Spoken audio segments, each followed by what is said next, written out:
Hey guys, this is Sharad with REsimpli. I'm the host of the REsimpli Podcast. Really excited to have Michael Pinter on our podcast today. Michael has been using REsimpli for about 4 years now, since like very, very early days. I met him for the first time last month, and I still don't know enough about his business. I know where he lives, but I'm really excited to get into it and see, learn more about his journey. Michael, welcome to the podcast. How are you? Thank you very much, Sharad. I'm good. So yeah, tell us a little bit about yourself. Where do you live? What Sure. kind of investing do you do, and how long have you been investing for? So I been living in and around New York City my whole life. I live on Long Island now, which is a New York City suburb. I was in the mortgage business at the same company for 17 years, from 1997 to 2013. And when I was there, I started dabbling in real estate investment. Eventually, I left probably 4 years too late. In 2013, I went full time into investing in real estate.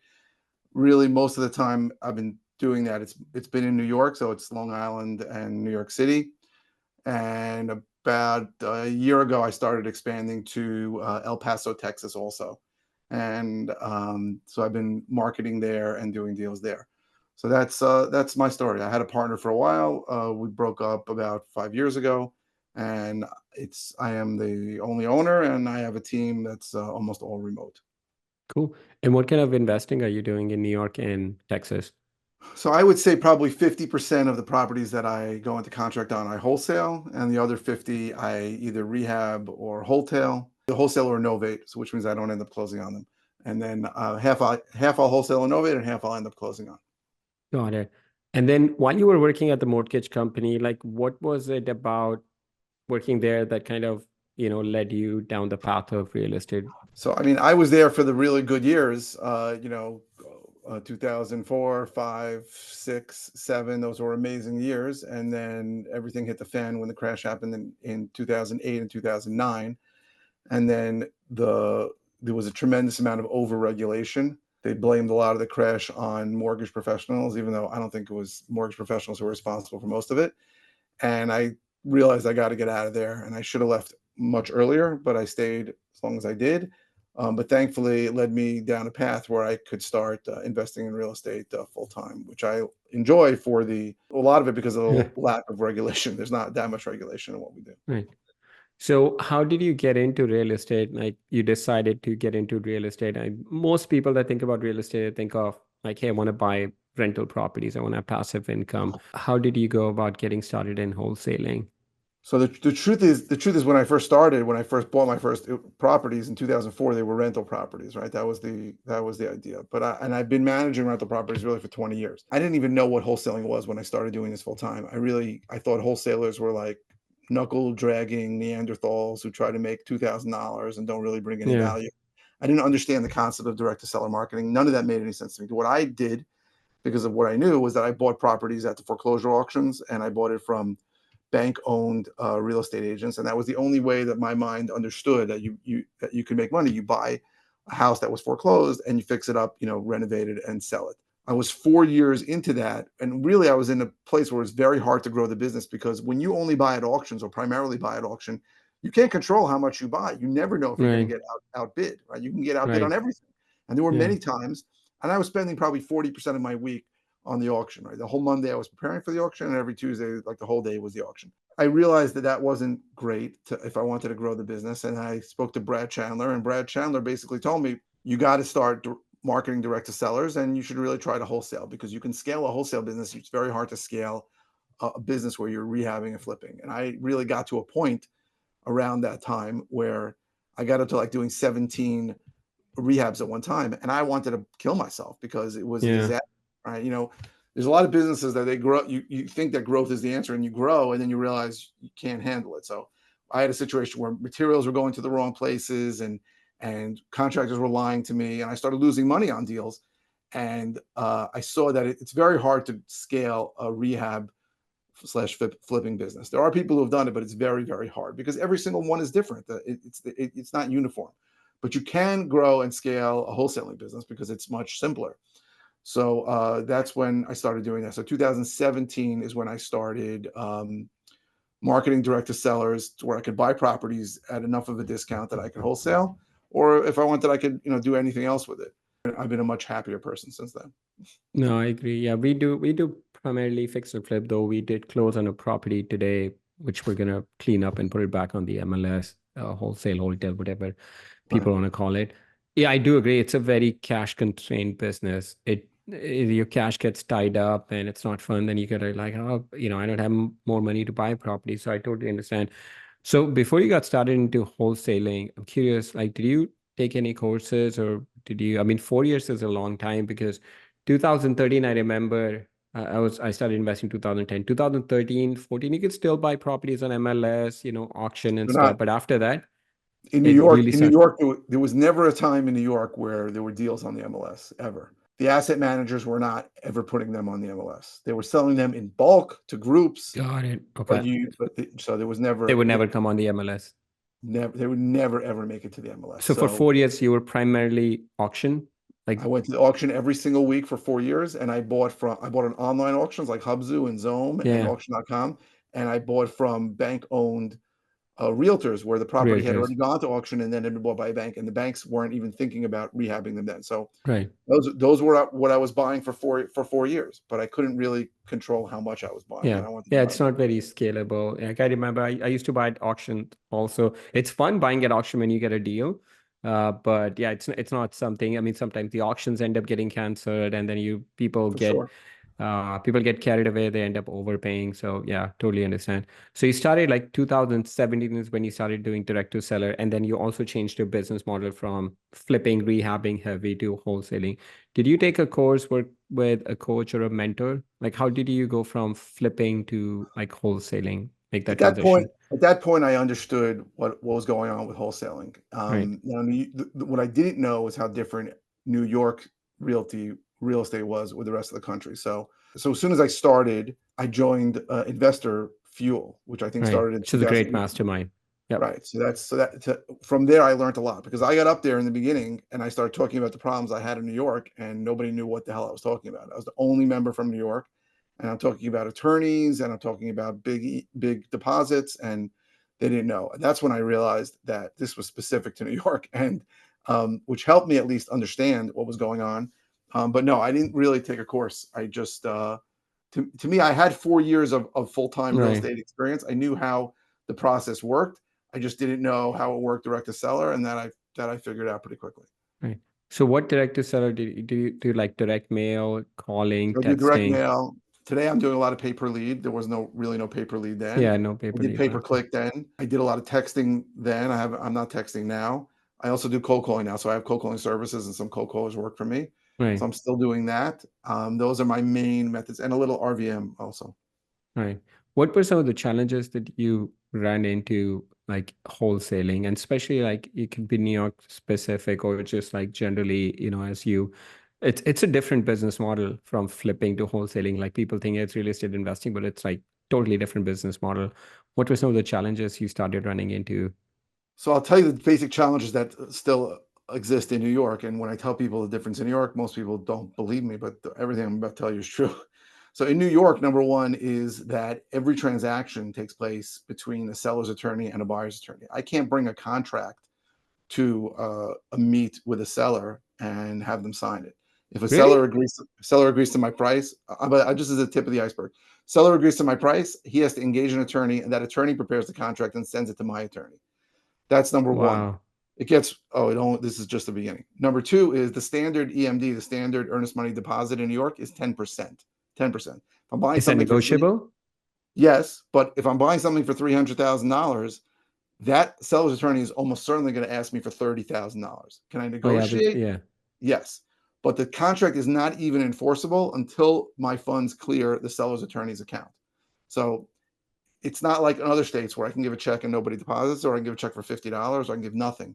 So I can negotiate it, but it's very rare that I'll buy something with less than $5,000 or $10,000 down payment. And here's the part that's really going to blow your mind. There are no contingencies in New York State contracts. So there's no inspection contingency. What? The way it works in New York State is that as soon as a seller and a buyer agree on a price, the buyer does an inspection, and any repairs he wants done goes in a rider to the contract, and there is no contingency period after that. So in a standard retail deal, there'll be a mortgage contingency, but that's the only contingency. So every single contract that I have gone into, number one, I needed my attorney involved. Number two, I had to give a significant deposit. And number three, I had no outs. I had no way out of that contract. I either had to close or assign that contract. People, when they hear that, Or you lose your EMD. Correct, which is usually significant. I'm talking about 10,000. Well, yeah, exactly. It's not like 500 bucks that you're like, Yes. okay. Oh, wow. I had no idea. No, most people don't. New York is like another you've planet. done hundreds of transactions. You put this money up and then no contingency. You can't even negotiate? You can negotiate the amount, but you to have what contingency? There's no such thing as an inspection contingency in a contract in New York. The inspections are done before contract, not after. So an appraisal and mortgage would be, for traditional retail. Traditional retail, but for an investor, they're assuming you're all cash. How do you then wholesale a property? So, I forgot another thing. Fourth thing: all standard contracts in New York are not assignable. Clause 26 in the contract says no assignability. So I have to negotiate to make it assignable. I have to negotiate to get the EMD down from $1 bazillion, and I still have no contingencies in the contract. Okay, so this is really, really interesting. I know nobody knows. I went to school in New York. I went to Baruch College right in downtown. I'm so happy I moved out of New York. I mean, not that I live in California, which has its own set of problems. But okay, so walk me through an example. Like, first of all, what's your typical purchase price on a deal that you're buying now, like in 2024? 425,000. Wow. So you're putting like minimum 10,000. 10,000. Right? Sometimes I can negotiate 5,000. Okay. Yeah. So 5 to 10,000 EMD, which, I mean, in a way, it's good that you have less competition. You don't have like newbies coming in, because they're just like 5-10,000. The newbies come into New York, and then all those things I just told you happen. Their head explodes, and then they're not in New York anymore. I had no idea. I've been investing for so long. I had no idea. Okay. So let's say you get a property under contract. Like I really want to understand. You get a property under contract for 400,000, right? Yeah. So this is 400,000 is ARV, or that's what that's my price. Oh, wow. Okay. That's crazy. So 400,000, get this property under contract. Let's say put 5,000, 10,000 EMD. Okay. You have no contingency. So you have to be very, very sure what the repairs are and what the ARV is. And then the market is going to like agree with you. Correct. Right? Okay. So, and then let's say in this case, you negotiate. What percentage would you say you're able to negotiate EMD, not EMD, like assignable clause? Most. Okay. But I won't. In the past I had lost deals over that issue, and now I have a workaround.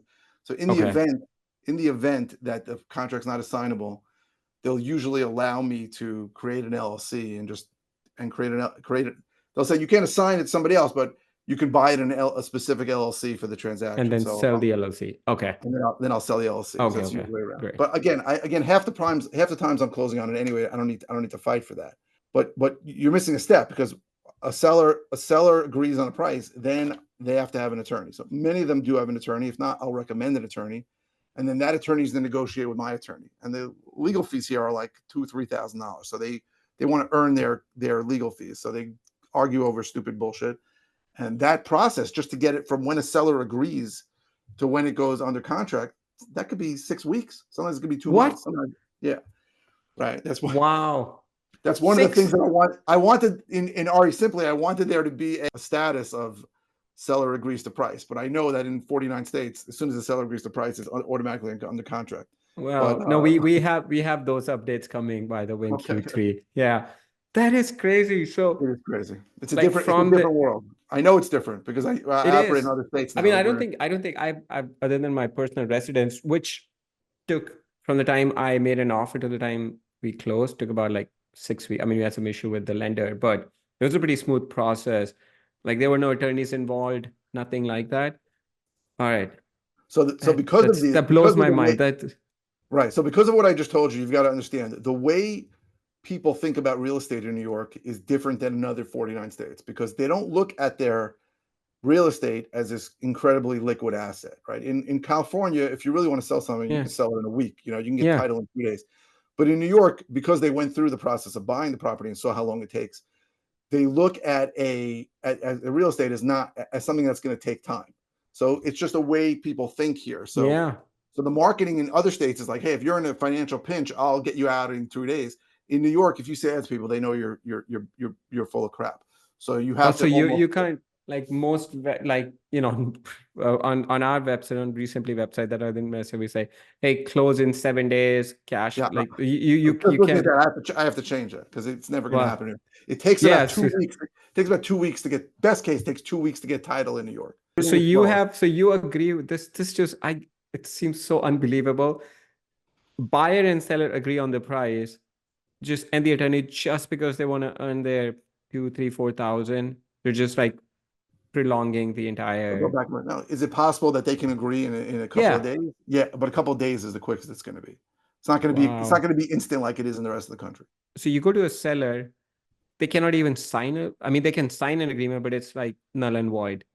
It Yes. goes to escrow, and they're like, okay, who's the attorney? Is it we don't have an attorney? Like, okay, So if occasionally there's no attorney, then they have to sign a very strongly worded affidavit that my attorney will provide, to saying they're not being represented. You've got to understand, because it's so typical here. In yeah, theory, if I didn't get that and the guy came back and said you took advantage of me, he'd probably win then in you court. screw. Yeah, So you have to be careful here. So I occasionally, but here's the thing also, there's more differences. So in New York, the title company, so in 49 states, the title company really runs the closing and the transaction. right. And they disperse the funds. They're the ones who are making decisions. In New York, the title company is really just a service provider. They're just making sure the liens get paid off, and they are just making sure the taxes get paid off. The attorneys really disperse the funds and run everything. So it has to be handled differently in that way too. But because of that, like I've had a few cases where the seller said, I don't want an attorney. And I was like, this is great, right? I'll have no attorney. And then it ended up being a huge pain in my behind, because the seller's attorney is responsible to clear all the title issues. The seller's attorney is responsible to create a checklist of all the disbursements at the closing. So in one situation, there were a bunch of death certificates that were needed, and no one took care of it. And we got to the closing, and I had to be running around like a crazy man getting Wow. these death certificates. On another situation, they mentioned to me when I first met them that it was a brother and a sister, and they wanted to split it 50-50. But I didn't remember that. So we got to the closing, and there was one check, and they were all screaming at me. But again, those were activities that the seller's attorney usually did that they didn't do, and that in that situation, it falls on me to take care of it. And I don't like doing that stuff. I've got my wish on a couple of deals, and it was difficult. Wow. All right. That's insane. I still can't believe that Yeah, it's that crazy. happens. Yeah. All right. So you get a property into contract for 400,000. You paid like 5, 10,000. If you want a wholesale, what do you do in that case? Right? You have your cash buyers that you send the Yeah. list out to. So Do the cash you, buyers come out, and then my attorney will send them an assignment. They'll sign the assignment, send an EMD to my attorney, the deposit, and then and then we'll, your cash buyers have to have an attorney also. yeah. By the way, Okay. on a wholesale deal, there could be 4 attorneys at the closing: buyer, assignee, seller, and if the buyer is getting hard money, then the hard money lender has an attorney too. There could be four attorneys at the All closing. right. Anyone who's listening, aspiring law student, go to New York. There's plenty Crazy. of job opportunities. Great city to be a Right. lawyer. Wow. All right. So what about, so let's say I mean, it sounds like it's easy to get that assignable agreement clause in. So are you having your cash buyers all come to the property at same time? They have to come with their attorneys to No, the look at attorneys never have to the. see the property, but when I show it, then Yeah. the Is buyers that will is that come what in. you do? Is that typically like you just have one open house for your I buyers or? I mean, ideally it would be one open house. Depends on the situation. Depends if it's vacant. Depends who's living there. Depends, sometimes it gets Right. complicated, but attorneys do not have to come and see that. Okay. So you bring your cash buyers and then you sign an agreement with them, assign the deal. I mean, you sign an assignment agreement with them, and then you guys go to closing table, and there's at least 3 attorneys involved: seller, your attorney, and the buyer's attorney. If there's Right. a So yeah, sometimes me as the assignee, my attorney doesn't have to attend, but they're involved. right, they're involved. The 3 attorneys Yeah. are involved. And then is there any limit on how much assignment fee you can have or Yeah. no? Okay. First deal I ever assigned was $120,000 assignment fee. My Wow. first deal. Yeah. $120,000. And so let me tell you the flip side of all the difficulties I told you about New York. The flip side is Nobody's getting out of contract in New York. If a seller wants to get out of contract, so occasionally a seller will call me and go, I changed my mind, I want more money. I just say, speak to your attorney. Because in New York, if a buyer wants to perform and a seller doesn't want to perform, the buyer can A, file a list pendants on the property. So the same as a mortgage foreclosure, they'll never sell it to anybody else. And B, Right. I can sue them for specific performance, which means the entire purchase price, and I'll win. So that's a good thing. So I remember the first deal, that first I spoke to you about, was $120,000 assignment. And I was scared, right? Because I had heard about all these other people doing double closes if the assignment fee is over $20,000. And I said to my attorney, and the guy was a really angry seller. And I'm like, this guy's going to see I'm making $120,000. He's going to be upset. He said to me, he might be upset, but he can't sell it to anybody else, and he's got to sell it to you. So that's the truth. So that is a good part. There's no contract Yeah. fallout in New York ever, except if there's a title issue. Yeah, No it's the title contract, issues. no contract fallout. So that's a good thing. Another good thing is That's that there's good a to lot know. less competition because of the things I just told you. Most people that are going online and seeing a course about wholesaling, and they try to do in New York, and it just doesn't work that way. Yeah, So they that's may another they may good. start doing marketing, but once they get a property under contract, they're like, oh shoot, this I don't just doesn't understand make any sense. why can't I get an inspection contingency, and then sales attorney will go inspection contingency. What What's planet? that? Yeah. Yeah. Wow. You made $120,000. Yeah. I'm curious, like, how what was seller's reaction on that? I didn't go to closing, so I don't know because I was Oh, afraid. okay. But then in this case, they all see how much money you're making on your assignment. Is that typically what you do, assign, or you do double close? So I double closed once because there was some other properties involved, but it's expensive. The close costs in New York are very expensive, so it's very expensive to double close, How and you much don't are really they? need. So I'll tell you this deal. This was my best. I have a deal now that should be better, but my best deal ever. I was buying 5 houses from one seller, and I was wholesaling 5 houses to one buyer. Ka-ching, ka-ching for the attorneys. $750,000 was my buy price. 975 was my sell price. So it was 225,000. Wow. But because I was in contract on some other properties and I didn't want them to know what was going on, I decided to double close. It cost me almost $40,000 to double close. So that's, Whew. what is that? 5 properties. It was like So $8,000. It was crazy amount of money. It was expensive. So I'm just saying it's expensive to double close. The you closing paid costs like 20% of your assignment fee to attorneys. I paid a So lot. Well, 225, and then you paid 40,000. It's like it was a lot. roughly 20. I forgot the whole detail, but it was a lot. So I usually That's don't double wow. close. I almost always Yeah. assign, and I'm fine with that. Yeah. I'm just curious, like, do you have any pushback from buyers, or they're just used to in New York? I mean, I guess once they've signed a contract, like I've they're never had a going. pushback from not once we've assigned the contract. In other words, when I went to the auction for all those years, I kept very, very good notes of everybody who was a real buyer there and what they bought. And I thought when I went to wholesaling, I have the ultimate buyers list. In the end, almost none of those guys would ever buy anything from me. They just figured if I was selling it to them, that something was wrong with it. But one guy, I knew exactly what he paid for, and I came back to him with these properties. I'm like, "You buy this property for 300. I have it for 250." And he said to me, "I need to know how much money you're making." And I said, Oh, "What is the difference? I'm giving it to you for $50,000 less than you go buy at the auction." And he goes, I can't make X and you make 2X. So for every guy like that, who I think is an idiot because he could have bought 50 yeah. properties from me over the years, there's 99 guys who don't care Yeah. what you. Yeah. Exactly. Yeah, no, I when I used to buy at foreclosure auctions, like I would always have some new investor, they would see me bid and they're like, hey, can I get you cash? I'm like, yeah, of course. Like if I don't have to like bid here and just like sometimes you get carried away, you end up paying more. Like, yeah, Right. just if you For can get me a sure. deal for cheaper. But Yeah. what surprised me is that these guys saw me buying a lot of houses over the years, and they just assumed if I was They going to just, not keep it and I yeah, wanted to there's offer them, something that must be wrong with it. something must be off. And a lot of these guys didn't. Now it's funny, during COVID when they stopped doing the auctions, a lot of those guys called me back because they didn't have auctions to buy, and they were Right. asking me for product. But a lot of them really just couldn't get past the idea that I was selling it to them. So it was okay. I built a Yeah. different buyers list, and it's fine. Yeah.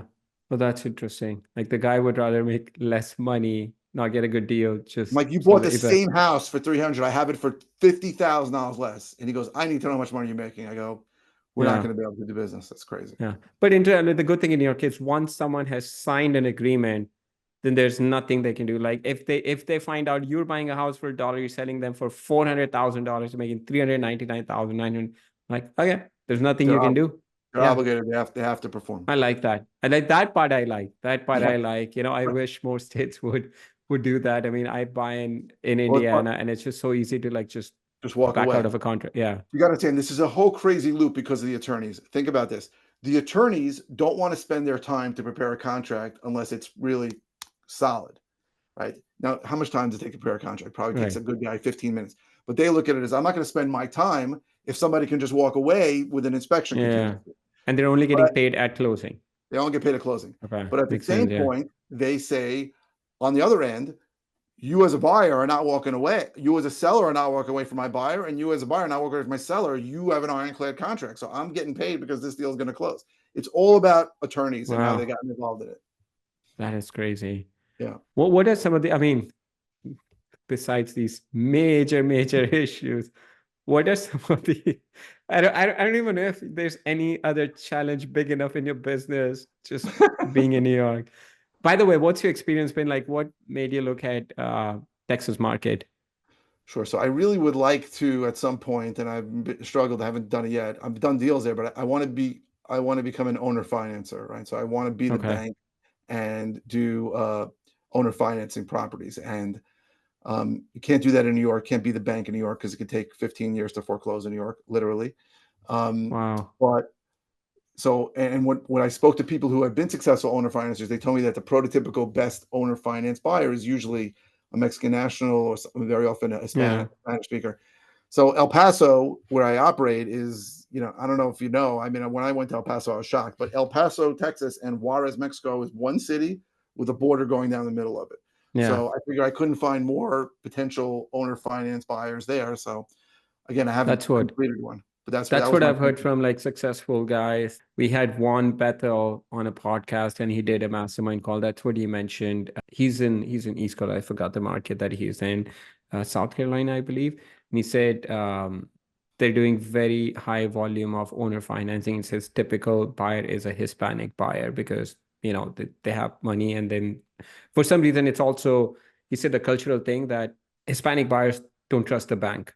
Just for some reason, it was interesting that he mentioned on some of It's the guys definitely a that I was cultural talking to. thing. I don't understand why it is, but Yeah. but I'm going under the assumption that I'll have a better chance finding owner finance buyers there. So Okay. So your main reason for doing in El Paso, Texas, is the owner financing, like yeah, listen, doing that. I also like the fact that it's significantly quicker. So I've done a bunch of deals there, and I like the fact that just how I needed something where my cash conversion cycle was a little shorter than New York. Cash conversion cycles in New York are very long, so Absolutely. I do like that. Yeah, I mean that's like, I don't think you can have more opposite experience investing New York and Complete- com- Texas. Yeah, Completely that's opposite. completely up. I like going to the polar opposite. Are you looking to like scale more in Texas or in your home I market? I am. I mean, I bought 3 properties in Texas in the last 3 weeks. I'm trying to grow in Nice. Texas. I think it's How are you easier to fund? grow in Texas. How are you funding these deals? You're doing the same direct to seller marketing in Texas, like with Indirect seller PPC, marketing. PPL. Yeah. So now, Kiavi is really good. If you're an investor, if Yeah. you're a member, it's 100% financing. So I can really get all the money from Kiavi easily. I've been using them mostly for the projects out there. So Okay. So you get a 30-year fixed loan on these properties, right? They're no, pretty. I'm buying these short term. So I'm looking to Oh, you're hotel buying them. these. I'm looking to fix them up a little bit. So I get a short term But bridge if you're loan from owner them. financing, like Oh, how are you? so in theory, if I found an owner finance buyer, I have a property now that I may, then I'm going to have to refinance into a longer term loan, Okay. Either with Kiavi or with a private lender, and then Got it. do a wrap mortgage to the end. Okay. To Okay. the Okay. third line. Right. Okay. Again, it Got hasn't it. happened. It It's hasn't happened yet. It's close, but it hasn't happened yet. Isn't it crazy? Like you've closed 3 deals in Texas in 3 weeks. That's less time than in some cases it would take the attorneys to just agree on like a Yeah, simple contract in New York. That's insane. it's the way it is. It's something I've come to accept it. Yeah. All right. So you're doing some fix and flip in Texas also, right? And then you're using Kiavi. Kiavi is great, by the way. I haven't used them, but I've heard from many investors that they're really, really great They have working with them. an excellent system. As good a Yeah. system as I've ever seen. It really works. Yeah, absolutely. Yeah. So what are some of the challenges that you're facing, in like you have very interesting experience of being in one of the most difficult market to operate in New York, and then Texas, which is relatively much easier market to operate in. Like, what are some of the challenges, like business challenges that you're running into? Like this is end of May 2024 when we're recording. I'm curious, Sure. So you know. lead generation is still a challenge in New York. I've never been Right. in a situation in New York where I was flooded with leads ever. What are you paying for your paper lead? How much are you paying? In New York, it's probably on average about $300. Wow, that's pretty high. Yeah. Yeah, I know it's high. I mean, like my cost for a deal in New York is typically $8,000 to $9,000. Right. But Um, your margins are also higher. It's like the Margins are high. ROI. Margins Yeah. very high. The ROI is Yeah. good. Yeah. And in Texas, it's cheaper. I'm paying less, Okay. and paper leads are less too. Right. So So biggest challenge right now you would say is like lead gen, lead get more gen, I would leads. say, is probably the biggest challenge. Right. Yeah. What are you doing in your business to manage that? It's the same, lead gen goes up and down, but you have to be consistent. So I'm sending out mail. I'm trying different types of mailers now. I was able to get some data in New York before that. I was able to get tax delinquent data in New York. It's really the first time in my county that it was available. It wasn't ever Nice. available before. So I'm using that as another list to send to. I mean, it's something that's really what I'm always thinking about is getting enough leads Right. into the business to keep everybody Yeah. busy. And I forgot to ask earlier in the call, what does your team structure looks like? So you're the owner and you said your team is totally remote virtual. Like just So walk us through. I have one local employee who's my dispositions manager because we list our own properties. Okay. So she's there to list them. So when you say list your own properties, like she's an agent? Yeah, so I have a Okay. brokerage. I have like Okay. Okay. 35 agents, but whatever, most of them are investors who don't or aren't active. But so we list our own properties. Got So it. she does that. And then I have two leads managers one lead manager in the Philippines and one in Mexico. I need somebody to speak Spanish for El Paso.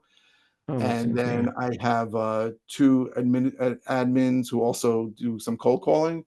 And then I Okay. have two more cold callers. So about 6 or 7 people remotely And that you work you're for me. doing all the acquisition? And I do the acquisitions, yeah, which I don't want to do, but Right. right now I'm still doing. In New York, typically, are you going on appointments or are you doing everything virtual, So remote? In New York, face to face. I just came back from an appointment. In Texas, obviously, I'm not going to see it, but I have a guy that can run out there and take pictures right away. So Like an agent um, or someone that you have? I don't know how I found this guy. I found this guy on Craigslist, but he's amazing. He'll Okay. go anywhere in El Paso for a very small fee, and he takes a million Huh. pictures to me. So I And do then that. you're doing all the negotiation on the Yes, phone with yeah, this. What's correct. that experience been like? A lot of investors using REsimpli and just like otherwise also are doing nationwide virtual investing, buying, locking up contracts over the phone. What's your experience been like in New York where it's all face to face versus in Texas where you're doing everything remote? So everything is quicker in Texas. The mindset of the seller is quicker in Texas. So what was a challenge with my team is to get them. There's not a lot of urgency in New York. It's very rare that a deal. In fact, when I go to the appointment, I don't even make an offer there. I'll make an offer later that day or tomorrow. I don't think I've ever lost a deal because of that. But in Texas, if somebody wants to move, they're expecting you to get them an offer right away. So, it was a little bit of a challenge to train my team that the Texas deals we need much more urgency than in New York. But what I found is that it's just something that I had to learn, and I learned it, and we send out the documents via DocuSign, and we get contract signed. It works. Nice. Yeah. It's I didn't even think of it, just the mindset shift that your team would need to have negotiating. I mean, they could be negotiating with a seller in New York, and then right after they're negotiating with a seller in Texas, just like having them go back and forth in like the sense of urgency that you need to have with sellers in Texas versus in New York. So that, It's like you're different. looking to have like different people for different markets I really don't. or yeah. I'm thinking about it, but right now I don't. Right. Cool. What's your plan for like next 3 to 5 years? Where do you see your business, your investing going next 3 to 5 years? So I'm doing something now that's sort of changing my business where I bought some properties and I'm developing do some ground up construction. I'm doing 3 houses in New York City, which is taking forever to get approved. And I'm What doing part that of New York City? in Queens. Okay. And Cool. I'm building a house near me in city in Valley Stream near my office. And if these work out the way I hope they do, I may shift some of my focus from my leads management to people where I can buy properties and maybe subdivide them, or I sort of need to set up a database where my remote VAs can sort of get an idea of what land might be worth, and almost because I bought a lot of properties and sold them to developers through the years. where I Right. bought properties, subdivided them, and sold the land to a developer. And I think I want to be that developer going forward. And it may do a sort of a Is shift in there my business. is there even any, like, I used to live in Queen. Is there even any like vacant land in Queens? I found, I found 3 contiguous vacant lots in Queens, yes, in a part of Queens that Wow. nobody knows It called. just seems like there's like no place to Most of it's even sit. very densely populated, but I found some land. Yeah. Interesting. Interesting. Yeah. Wow. I didn't even realize that like Queens had some vacant lots. All right. So, but once you'll see kind of how it goes, and then you could always like look into buying some like really rundown property, tear it down, and then Right. do that. Right. But the question is like, what can I build there? Right. What can you build There's a there? lot of different municipalities, and some of it are complicated. If I can, I'm sort of want to create a database, assuming these work out the way I do, where even my remote VAs can sort of look at it and go, maybe this has some Right. potential. Maybe it's big enough for 2 houses and it makes sense. Because sometimes I can pay, almost retail for a house, and if I can subdivide the property and build 2 houses, it might make sense. I Right. don't need much of a discount if I have this option to build on it. In California, there's because of the high housing cost. Now they've started allowing this called ADU, additional dwelling unit, which you can build on your property. And then the municipalities are being a little bit more flexible with the zoning. Is that something you're noticing in New York also? I mean, it's So got to be super expensive. it came up in legislation and it got shot down, right? Because most of the municipalities here, they're the opposite of, you would think that they would want ADUs because it's good for people who need housing and it's good for landlords for additional income. But they don't look at it that way here. They look at it as this is going to be too dense. It's going to more traffic, more cars, more strain on the school system, more strain on the sewage system, and they don't look at it. They hate rentals in general. Building rentals here is incredibly difficult. They look at that as these are transient people. They're maybe not voters. The politicians look at all rentals as something that they're not interested in, at least on Long Island. And in the city, it was a struggle. Right now, the entire state is controlled by one party, which is the Democrats, and they're not interested in helping out landlords. So let me just tell you something crazy that you may not know. More crazy than what you've already told us. Yeah, what I'm about to tell you is even crazier. It doesn't affect our business, but it's nuts. So Governor Cuomo, before he left in 2019, changed almost all the laws. Well, he changed the real estate law in New York State. There were a lot of changes, right? So evicting people became harder. And one of the things he changed is rent stabilization and rent control laws. So in Manhattan, there's half the units there, we're talking about hundreds of thousands of units, are either rent controlled or rent stabilized. The laws that changed made it almost impossible to raise rent on a rent stabilized property. So the way it used to be is if you had a rent stabilized tenant that was paying less rent and they passed away or they left or they vacated it, you can fix that property up and go to market rent. Now you can't, right? You can raise the rent like $30. So if you have a rent apartment that the market rent is $6,000 and they're paying $800, you can now rent it for $820. So now what a lot of landlords are doing, and I'm talking about a lot, dozens of thousands of apartments in Manhattan are just shut down. They are warehousing them. They are hoping that the law changes at some point because it's not worth it for them to have a tenant in there who could complain, who could not pay rent, who they can't evict for a long time, and they'd rather just close up the apartment and have nobody in there. So we're talking about housing crises and problems. That is only going to continue. Dozens of thousands. People estimate 60,000. Some people estimate 30,000. No one knows the number because no one reports it. But it's dozens of thousands of apartments in Manhattan right now that are just shut down, where the landlord says it's not worth it for me to put somebody in. Yeah. Yeah, because then the tenant may just end up staying there for like decades. Right. Because I'm going to get an $800 a month tenant. I can never raise his rent pretty much ever. Right. I can get another $20 in 2 years. And how much is it going to cost me to fix the property up to make it nice? How much is it going to cost me if something goes wrong? How much does it cost me to make repairs? How much does it cost me to manage it? So he really left the state in a bad situation, and unless that law changes, it's going to get worse. Crazy. When I first started investing, I did tons and tons of research on bigger pockets. And one thing, I used to live in Chicago, which is not very different from New York in terms of like the landlord tenant laws, but not as bad either. And one thing, anybody that had been investing for a while said invest in a tenant-friendly state, not to get political, which basically mean like invest in red states, Right. and then I just happened to be living 30 minutes away from Indiana. And I'm like, I'm not even going to look at Chicago to invest. I'm just going to invest in Indiana. And that I can't even imagine like being in a market where you can evict someone. I mean, even during COVID, we were able to evict, I mean, on regular, I mean, on like outside of COVID, before and after, we're able to evict tenants in like less than a month during COVID, 2, maybe 3 months, That's you know? great.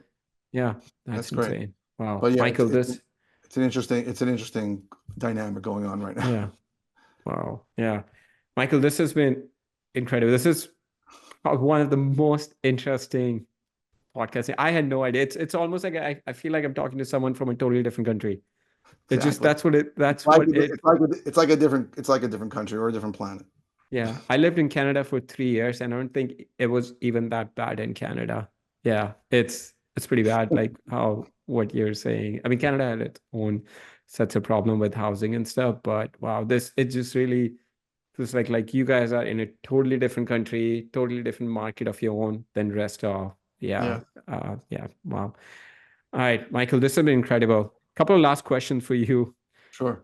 What do you do for fun other than like hanging out with attorneys? I don't hang out, but I have 30 grandchildren. I have 2 grandsons in LA and a Oh, wow. granddaughter just got born 3 months ago in New York. And my daughter, Congratulations. thank you. My daughter in LA is due with the third in August. So we try and spend a lot of time with the grandchildren. So we try and see the kids every month. Either we go out to California or they come in. We travel a lot, and that's Nice. really what I do for fun. Yeah, that's great. Congratulations. What's the one book that's had the biggest impact in your life? It could be a business book, or it could be a personal book, or it could be one of each. I'm looking at my bookshelf. I really liked Never Split the Difference by Chris Voss. I thought that Nice. completely different way to look at a negotiation and what the other side usually wants. So I like that book a lot. All right. Thanks. Yeah, that's a great book. All right. Last question for you. If you could spend a day with anyone, dead or alive, who would you want to spend the day with and why? Spend the day. Probably my father. He died when I was 8. It was 45 years ago. I'd like to spend the day with him. I didn't get a lot of time with him when he was around. Yeah. Oh, that would be great. Hi, Michael. If someone wants to connect with you and they're on the fence about investing in New York and you want to just get them to the right side, what's the best way for someone to connect with you? Sure. So anybody can call my office. It's 516-209-2010. I'm reachable on a lot of social media. I have a YouTube channel and a Facebook channel called Bigger Flips, BIGGERFLIPS. I'm on Instagram. I'm on Facebook. I'm on pretty much everything. I'm even on TikTok. So I'm reachable in a million different ways, but the best way is probably call my office. And if I Okay. don't answer, We'll leave a put message. all of that in the show notes. Yeah. Michael, Great. thank you so much. Definitely one of the most interesting, Informative, most informative. most informative. Yeah. Just a note to self, never ever even think about investing in New York. Yeah. Michael, thank you so much. Really, really incredible having you on My the show. pleasure. Thank Thank you, you. Sharad.